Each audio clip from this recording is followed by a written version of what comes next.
E lá vai o time macho aí, que bola metida do Josiclay, ele buscava, bateu, entrou! João Manuel! É gol! 95 FM, Potiguar.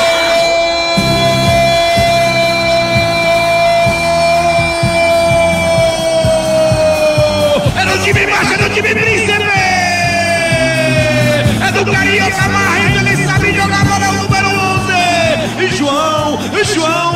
João Manuel destrói o dragão aqui na Arena das Dunas! Não chora não, Pantera! Não chora não, Pantera! O João Manuel sabe que é disso que a torcida moçaroense gosta, Juninho!